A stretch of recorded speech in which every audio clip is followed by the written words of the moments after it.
नमस्कार शिक्षार्थियों, मैं डॉक्टर अंजना देवी, उत्तराखंड मुक्त विश्वविद्यालय हल्द्वानी। आज मैं जिस विषय के सामने पुनः आपके सामने उपस्थित हुई हूँ वह शिक्षा के दार्शनिक एवं समाजशास्त्रीय आधार, जिसके अंतर्गत हमने पूर्व में गांधी जी की बेसिक शिक्षा भाग 1 पढ़ा था। आज हम बेसिक शिक्षा भाग 2 पर चर्चा करेंगे, इसको समझने का प्रयास करेंगे। सबसे पहले हम इसमें बेसिक शिक्षा के आधारभूत सिद्धांतों में गांधी जी ने बहुत सारे बिंदुओं के माध्यम से इसको स्पष्ट करने का प्रयास किया कि बेसिक शिक्षा कैसी होनी चाहिए, इसके अंदर क्या क्या चीज़ें होनी चाहिए। तो उसमें सबसे पहला जो बिंदु है वो है अनिवार्य और निःशुल्क शिक्षा। गांधी जी ने कहा बेसिक शिक्षा जब लागू हो रही है तो वो इस प्रकार से होनी चाहिए कि सभी जगह संपूर्ण देश में अनिवार्य और निःशुल्क रूप से शिक्षा की व्यवस्था की जाए। दूसरी चीज़ उन्होंने इसके अंतर्गत ये कही कि साक्षरता शिक्षा, उनका मानना था कि साक्षरता शिक्षा नहीं है केवल अक्षर ज्ञान को ही उन्होंने शिक्षा नहीं माना। उन्होंने माना कि शिक्षा वह है जो आपके व्यवहार में परिवर्तन ला सके, उस आपको आत्मनिर्भर बना सके, आपको स्वावलंबी बना सके। अक्षर ज्ञान शिक्षा नहीं है, इसलिए उन्होंने शिक्षा को वास्तविक रूप में देने का प्रयास किया। तीसरी चीज़, शिक्षा का संबंध वास्तविक जीवन से होना चाहिए। उन्होंने अपने सिद्धांतों में सबसे पहली बात कही कि शिक्षा ऐसी हो, कोई भी किसी भी प्रकार की शिक्षा दी जाए उसका संबंध बालक के वास्तविक जीवन से होना चाहिए। शिक्षा ऐसी हो जो व्यवहारिक रूप से लागू हो सके। शिक्षा केवल किताबी ज्ञान तक सीमित नहीं होना चाहिए, शिक्षा केवल डिग्रियों तक सीमित नहीं होना चाहिए, बल्कि शिक्षा ऐसी होनी चाहिए जिसका संबंध उसके सीधे जीवन से हो, वो अपने जीवन में उस ज्ञान का उपयोग कर सके। अगली चीज़ उन्होंने ये कही कि शिक्षा स्वावलंबी होनी चाहिए। शिक्षा ऐसी हो जो आत्मनिर्भर बनाए, स्वावलंबी बनाए। शिक्षा ऐसी नहीं हो कि ज्ञान तो डिग्रियां तो ले ली मगर अभी भी हम दूसरे पर डिपेंड हैं। शिक्षा बालक को स्वावलंबी बनाए, ऐसा प्रयास शिक्षा के माध्यम से किया जाना चाहिए। उन्होंने अपनी बेसिक शिक्षा में साफ शब्दों में कहा कि शिक्षा का पाठ्यक्रम मातृभाषा में होना चाहिए। जितना भी जो भी उसका जो पढ़ाया जाए, जो भी ज्ञान दिया जाए, उसका माध्यम मातृभाषा होना चाहिए, क्योंकि अंग्रेजी हमारी भाषा नहीं है, हमारी भाषा हिंदी है। या उन्होंने बोला कि क्षेत्रीय भाषा भी हो सकती है, मातृभाषा, जो भी अपनी भाषा, जो भी उसको लगे कि उसकी अपनी भाषा है, उस भाषा में उसको शिक्षा दी जाए। अगली बात जो उन्होंने कही, उन्होंने कहा कि शिक्षा का प्रयोग कार्य एवं खोज पर बल दिया जाए। शिक्षा में जो भी शिक्षा दी जाए मगर कैसी दी जाए, प्रयोग के माध्यम से, यानी कि लर्निंग बाय डूइंग का कॉन्सेप्ट जो अभी भी शिक्षा में अपनाया जा रहा है, वो कहीं ना कहीं उसकी शुरुआत यहीं से रही होगी। शिक्षा में प्रयोग पर बल दिया जाए, कार्य करने पर बल दिया जाए, नई चीज़ों को खोजने पर बल दिया जाए, ताकि बच्चा करी कराई चीज़ों को न सीखे बल्कि कुछ नया करके सीखे। इसीलिए उन्होंने कहा कि अधिक से अधिक जो है उसको हस्तकलाओं से निपुण किया जाए, उसको इस तरीके की शिक्षा दी जाए जो वो खुद करके सीखे।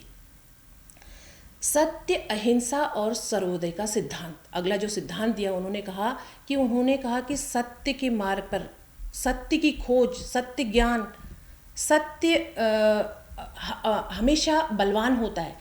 यानी कि कहीं न कहीं उन्होंने सत्य पर फोकस किया। साथ ही साथ उन्होंने कहा कि जो सही है, वास्तविक जीवन के लिए, हमारे जीवन के लिए सही है, उस ज्ञान को बच्चे को दिया जाए। अहिंसा, जो हिंसा से बहुत दूर रहते थे, उन्होंने कहा कि जो बात हिंसा से नहीं हो सकती वो अहिंसा के माध्यम से की जा सकती है। यानी कि बच्चे को हिंसा का मार्ग चलने के लिए नहीं बल्कि अहिंसा के मार्ग पर चलने के लिए जो है तैयार किया जाए, और ऐसा विकास किया जाए जो सभी वर्गों का हो। सर्वोदय का सिद्धांत दिया उन्होंने, जिसको बोला गया सर्वोदय का सिद्धांत। तो कहीं ना कहीं सर्वोदय यानी कि सबका उदय हो, किसी एक वर्ग विशेष का विकास न हो बल्कि सभी वर्गों का विकास हो। तो कहीं ना कहीं ये कहीं ना कहीं इस शिक्षा के माध्यम से कहीं ना कहीं ये सफल भी रहे। अगला जो सिद्धांत उन्होंने दिया वो शिक्षा को हस्तकला पर केंद्रित करने का सिद्धांत दिया। उन्होंने कहा कि शिक्षा जो भी हो उसको हस्तकलाओं के माध्यम से दिया जाए। हस्तकला यानी कि कहीं ना कहीं उन्होंने कहा कि उत्पादन उद्योग को शामिल किया जाए, कुटीर उद्योगों को शामिल किया जाए, जिसमें बच्चा जो है अपने हाथ की कला पर निपुण हो सके। कहीं ना कहीं अगर वो अपने स्वरोजगार की ओर बढ़ सके, वो दूसरे पे डिपेंड न रहे कि मुझे कोई नौकरी देगा या मुझे कोई रोज़गार देगा तो मैं उसको जो है उसके लिए इंतज़ार करूँ। नहीं, शिक्षा ऐसी हो जिसमें वो खुद का रोज़गार स्टार्ट कर सके। कहीं ना कहीं उसको हस्तकला पर केंद्रित करने का बात कही। अगला जो सिद्धांत उन्होंने दिया, उन्होंने कहा कि आदर्श नागरिकता का सिद्धांत। शिक्षा की बात हो रही है, शिक्षा ऐसी हो, शिक्षा वैसी हो, यानी कि उसको आत्मनिर्भर बनाए, उसको सामाजिक, कहीं ना कहीं शिक्षा, फाइनली ये कह सकते हैं हम कि एक आदर्श नागरिक के गुण क्या होने चाहिए। उसमें सहयोग की भावना होनी चाहिए, प्रेम की भावना होनी चाहिए, ईर्ष्या की भावना नहीं होनी चाहिए, कहीं नहीं कर्तव्य के प्रति वो निष्ठ हो, इस तरीके का, मतलब उसके सामाजिक गुणों का उसके अंदर विकास हो।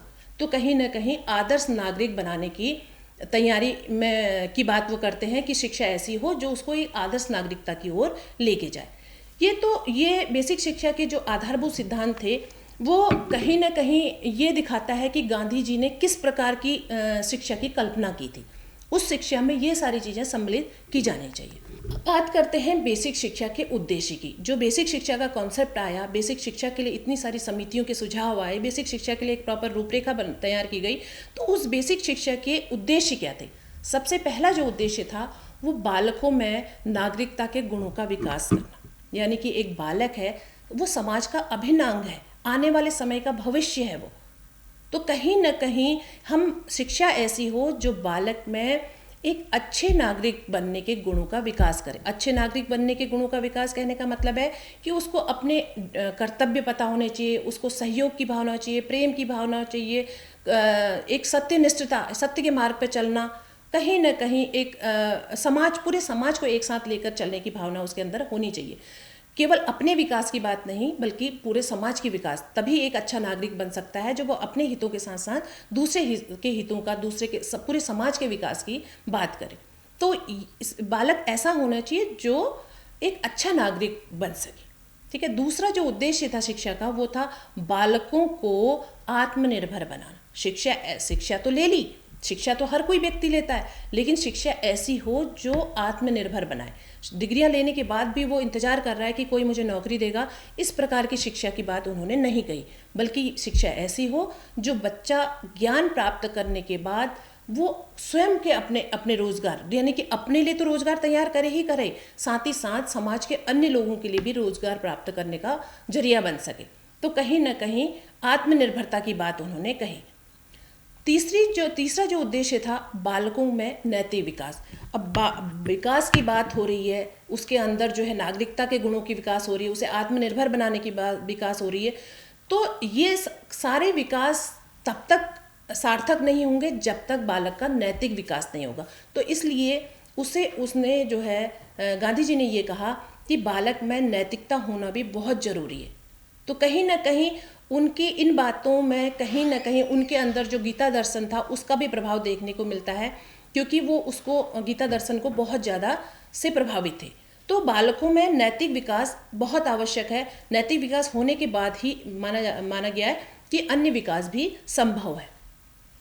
जो शिक्षा का उन्होंने अगला उद्देश्य बोला, वो बोला कि शारीरिक, मानसिक तथा आत्मिक विकास होना चाहिए। शिक्षा ऐसी हो जो उसका शरीर का विकास भी कर सके, उसका मस्तिष्क का विकास भी कर सके। उसमें शरीर सक्षम होगा तभी उसका मस्तिष्क चलेगा, सही प्रकार से कार्य कर सकेगा और उसकी बुद्धि का विकास होगा। और जब ये शारीरिक और मानसिक विकास होगा, उसके साथ ही साथ उसका आत्मिक विकास, यानी कि वो दिल से भी सोचे, आत्मा से भी सोचे।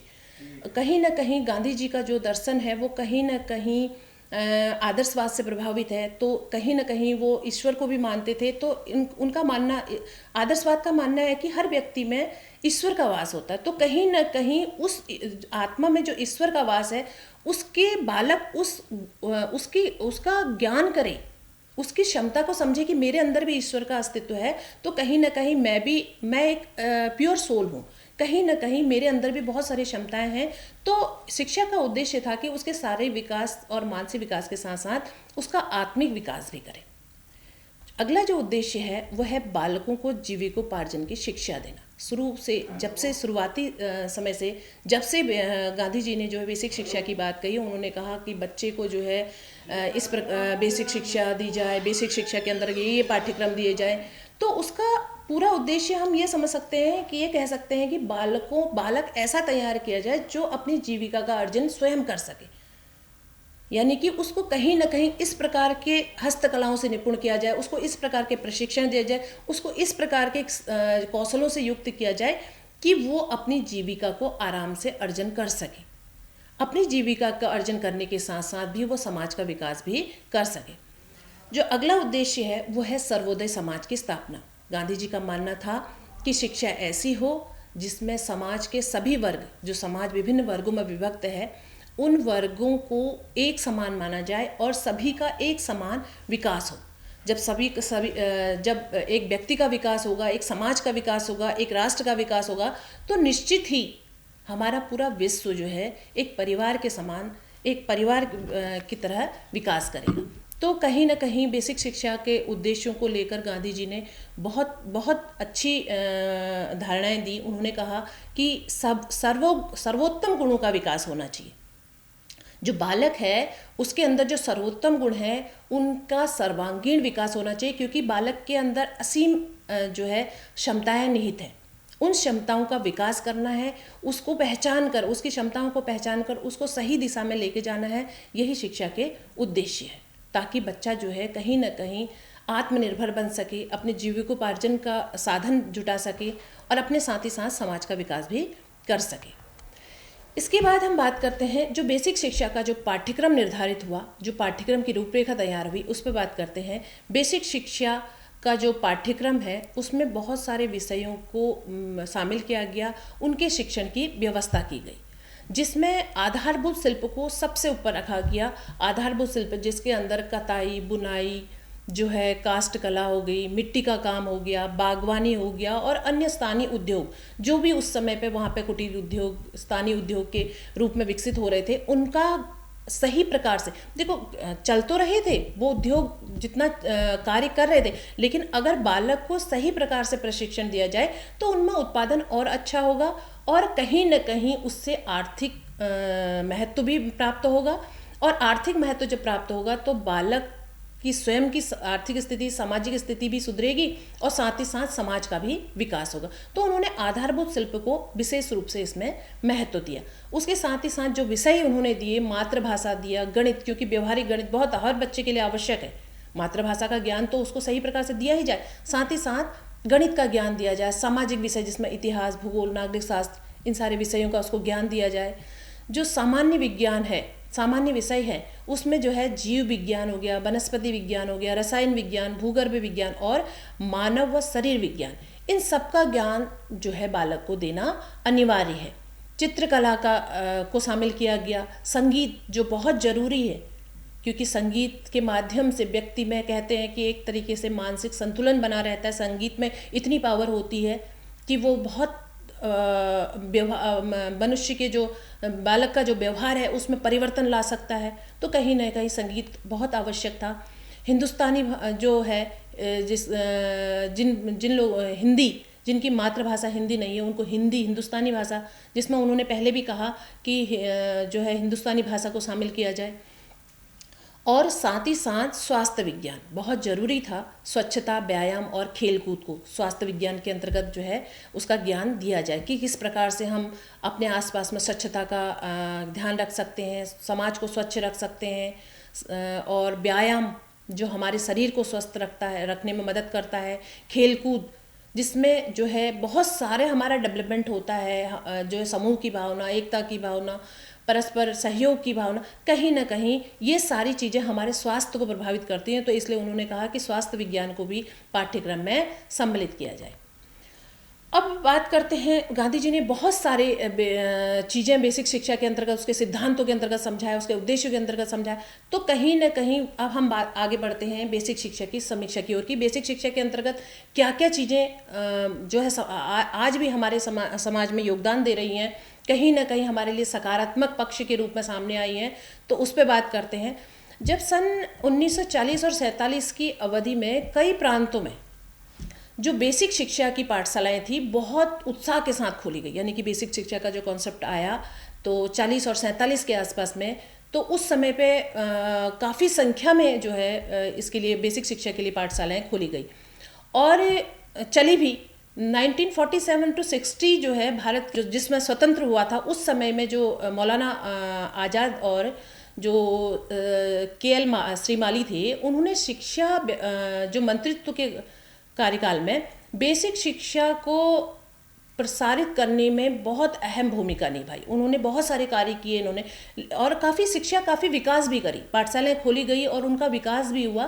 काफ़ी हद तक वो जो उद्देश्य उसके रखे गए थे वो सफल भी हो रहे थे, लेकिन उसके कुछ समय बाद धीरे धीरे समय निकलता गया और समय निकलने के साथ साथ नेताओं हो गया, नीति निर्धारक हो गए, शिक्षा शास्त्री हो गए, इन्होंने लगभग इस पे विचार करना कम कर दिया और ये माना गया कि मृत प्राय कर दिया इसको। तो कहीं ना कहीं इसका प्रभाव फिर धीरे धीरे कम होने लगा।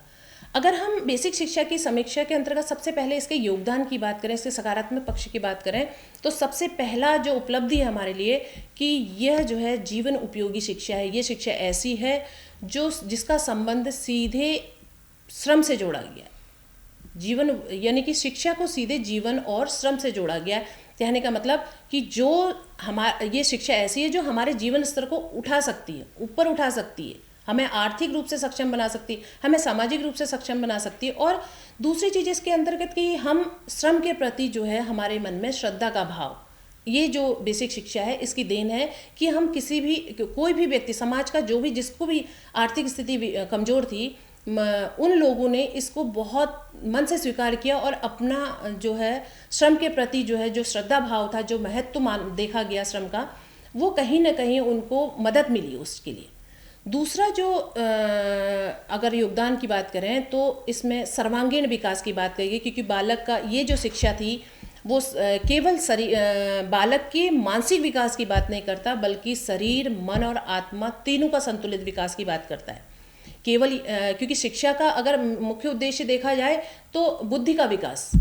अब बुद्धि का विकास यानी कि आप में इतनी बुद्धि आ जाए कि आप जो है समाज में एक अच्छा स्थान स्थापित कर सकें, अपने लिए एक अच्छा स्थान बना सकें। लेकिन इन्होंने सर्वांगीण विकास की बात कही, केवल बुद्धि के विकास ही नहीं बल्कि शरीर, मन और आत्मा के संतुलित विकास पर बल दिया गया। अगली बात कही इन्होंने कि आत्मनिर्भरता, जो सबसे महत्वपूर्ण बात है कि आज शिक्षा हर कोई ले रहा है, लेकिन शिक्षा उन्होंने उस समय पे ये बात कही कि विद्यार्थी को शिक्षा ऐसी दी जाए जिससे वो आत्मनिर्भर बन सके, यानी कि कहीं न कहीं वो स्वयं उत्पादन करे और स्वयं ही उसका लाभ उठाए, अब स्वयं के साथ साथ वो समाज का भी विकास करे। तो अगली चीज़ उन्होंने कही मातृभाषा में शिक्षा, मातृभाषा को जो उन्होंने महत्व दिया वो सराहनीय था। उन्होंने कहा कि बालक की भाषा में शिक्षा देने का विचार व्यवहारिक और उपयोगी है, क्योंकि उस भाषा में बच्चा अच्छा समझेगा और जहाँ चीज़ें अच्छी समझ में आती हैं वो उसको व्यवहार में भी बहुत अच्छा लेके आता है।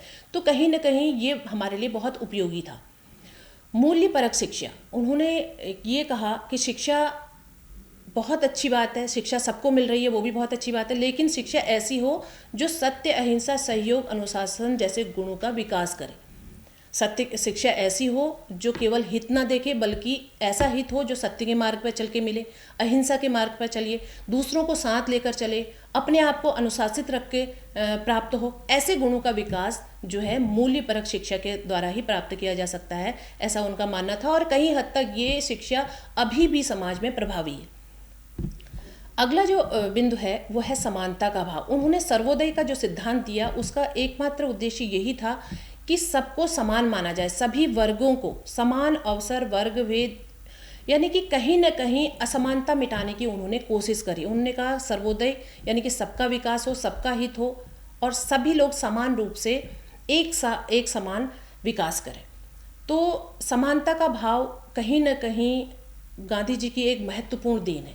राष्ट्रीयता, स्वदेशी आत्मनिर्भरता और देश प्रेम की भावना का विकास, जिसके द्वारा ही राष्ट्रीयता की भावना का विकास हो सकता है। यानी कि हम अपने देश के साथ प्रेम करें, अपने देश की बनी निर्मित वस्तुओं के साथ प्रेम करें, अपने देश के जो भी हमारा जो क्षमताएं हैं उस पर विश्वास करें और उसके बेस पर आत्मनिर्भर बनने का प्रयास करें।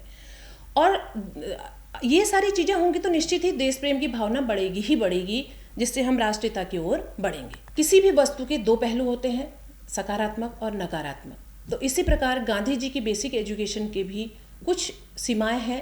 पहला है आर्थिक कठिनाई, यानी कि उत्पादन कार्यों से विद्यालय चलाने का जो विचार सफल नहीं हुआ, क्योंकि जो भी उत्पादन हो रहा था वो बच्चों के द्वारा हो रहा था और बच्चे जो उत्पादन कार्य कर रहे थे, मान लीजिए वो एक उनका ट्रेनिंग पीरियड था, जो वो सीख रहे थे उन्हीं चीज़ों का उत्पादन कर रहे थे। यानी कि सीखने के बाद का उत्पादन की क्वालिटी डिफरेंट और पहले की क्वालिटी में डिफरेंस था। तो कहीं ना कहीं जो उत्पादन कार्य हो रहा था बालकों के द्वारा, वो बहुत हद तक सफल नहीं हुआ, उससे बहुत अच्छा आर्थिक लाभ प्राप्त नहीं हुआ। तो कह सकते हैं कि इसका हमें कहीं ना कहीं जितना सोचा गया था इसको लेकर उतना अच्छा लाभ प्राप्त नहीं हुआ। शिक्षक प्रशिक्षण की समस्या। अब जो उस समय के शिक्षा व्यवस्था की बात कही गई थी, उसके लिए जिन शिक्षकों के प्रशिक्षण की बात कही गई थी उनमें कुछ न कुछ कमी रही, क्योंकि वो जो योग्य और प्रशिक्षित शिक्षक चाहिए थे उस समय की शिक्षा व्यवस्था को चलाने के लिए, उस कॉन्सेप्ट को चलाने के लिए उतने शिक्षक वहाँ पर प्रशिक्षित नहीं हो पाए और उतना अच्छा ज्ञान वो उस तरीके से जो कॉन्सेप्ट था बेसिक एजुकेशन का उतनी अच्छी तरीके से वो नहीं दे पाए। व्यवहारिक कठिनाई। देखो, सभी स्कूलों में कुटीर उद्योग धंधों या उत्पादन कार्य संभव नहीं है, क्योंकि विद्यालय किस परिस्थिति में कहाँ पर उसका स्थान है विद्यालय का, क्या उसके आसपास में वो सारी चीज़ें कुटीर उद्योग धंधे पॉसिबल हैं उन तक पहुँच पाना, या कोई भी उद्योग तक पहुँच पाना पॉसिबल है। तो जो उन्होंने समय सारणी दी थी उस समय सारणी के अंतर्गत ये सारी चीज़ें उत्पादन उद्योग या कुटीर उद्योगों के माध्यम से प्राप्त करना उतना संभव नहीं हो पाया। अगला है एकांगी दृष्टिकोण। आर्थिक और हस्त श्रम पर होने से बौद्धिक शिक्षा कहीं न कहीं कमजोर पड़ गई, क्योंकि उन्होंने बार बार हस्तकला की बात कही, बार बार उत्पादन की बात कही, तो कहीं न कहीं उस आर्थिक लाभ या आत्मनिर्भरता की ओर जाने के वजह से कहीं न कहीं उनको जिस प्रकार का बौद्धिक शिक्षा दी जानी चाहिए थी वो कहीं न कहीं उस प्रकार से क्योंकि जितना एक्टिविटी जरूरी है उतना ही उसका थ्योरी पार्ट भी जरूरी है। तो बच्चे को पढ़ने से ज़्यादा उस कार्य को करने में ज़्यादा आनंद आ रहा था, तो कहीं ना कहीं उनका जो है बौद्धिक शिक्षा में कहीं ना कहीं थोड़ी सी कमी रह गई थी। तो ये भी इसका नकारात्मक पक्ष है। अगला है आधुनिक आवश्यकताओं से दूरी। विज्ञान और तकनीकी शिक्षा को जो है अपेक्षित महत्व तो नहीं मिला, क्योंकि कहीं पर भी बेसिक एजुकेशन के कॉन्सेप्ट में कहीं पर भी ये नहीं कहा गया है कि विज्ञान और तकनीकी का भी प्रयोग किया जाए। तो उनको केवल हस्तकला कौशलों पर के प्रशिक्षण की बात कही गई, उत्पादन उद्योगों को हस्तकलाओं के माध्यम से उत्पादन उद्योगों के साथ जोड़ा गया, लेकिन विज्ञान और टेक्नोलॉजी की बात वहाँ पर कहीं नहीं कही गई। तो कहीं न कहीं आधुनिकता की जो आवश्यकता है वो विज्ञान और तकनीकी है, जो कम देखने को मिला। अगला है जनप्रियता की कमी। अभिभावक और समाज ने इसे पूरी तरह स्वीकार नहीं किया, क्योंकि बच्चे के ऊपर आवश्यकता से अधिक बर्डन ऐसा महसूस अभिभावक और जो भी उनके समाज के व्यक्ति थे उनको ऐसा लगा कि ये आवश्यकता से अधिक बच्चे के ऊपर लोड पड़ रहा है, क्योंकि बच्चा क्लासरूम में भी पढ़ रहा है, उत्पादन की ओर भी बढ़ रहा है, उद्योगों में भी सम्मिलित हो रहा है। तो कहीं ना कहीं लोगों ने उसे पूरे मन के साथ स्वीकार नहीं किया। अब अंततः हम ये कह सकते हैं कि बेसिक शिक्षा का जो उद्देश्य था वो तो बहुत अच्छा था, कि कॉन्सेप्ट क्या था उसका, ये था कि आत्मनिर्भरता बनाना, श्रमशील बनाना, बच्चे को नैतिक और समाज उपयोगी नागरिक बनाना। लेकिन संसाधनों की कमी, शिक्षा का अभाव, व्यवहारिक कठिनाइयों के कारण यह पूरी तरह सफल नहीं हो पाया। तो आशा करती हूँ कि आपको बेसिक शिक्षा का कॉन्सेप्ट समझ में आया होगा। धन्यवाद।